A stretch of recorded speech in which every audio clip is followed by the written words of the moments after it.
التنمر هو ظاهرة سلبية واجتماعية تؤثر بشكل كبير على الحياة المدرسية والنفسية للطلاب. يشمل التنمر السلوكيات العدائية المتكررة والمتعمدة تجاه طالب معين، وقد تكون هذه السلوكيات لفظية مثل الشتائم والإهانات، أو جسدية مثل الضرب والدفع، أو حتى اجتماعية مثل العزل والإقصاء. يعتبر التنمر من أخطر المشكلات التي تواجهها المدارس في مختلف أنحاء العالم، حيث يمكن أن يؤدي إلى تأثيرات سلبية طويلة الأمد على الطلاب. الشخص المتنمر غالباً ما يعاني من مشكلات نفسية أو اجتماعية قد تكون سبباً في تصرفاته السلبية، بينما يجد الطالب المتنمر عليه نفسه في حالة من الخوف والقلق الدائمين.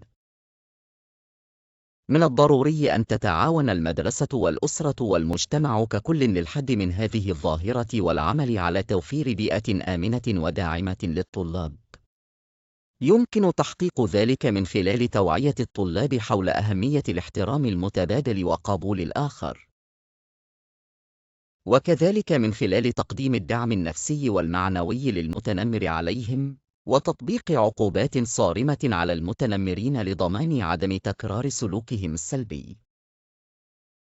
كما يمكن للمدارس تنظيم ورش عمل وندوات توعوية لتعزيز الوعي حول هذه المشكلة وكيفية التعامل معها بطريقة سليمة. في النهاية، يجب أن نعي جميعاً أن التنمر ليس فقط مشكلة فردية، بل هو انعكاس لمشكلات أعمق في المجتمع، وبالتالي يجب علينا جميعاً العمل معاً للقضاء عليها وتعزيز الثقافة الإيجابية والاحترام المتبادل بين جميع أفراد المجتمع.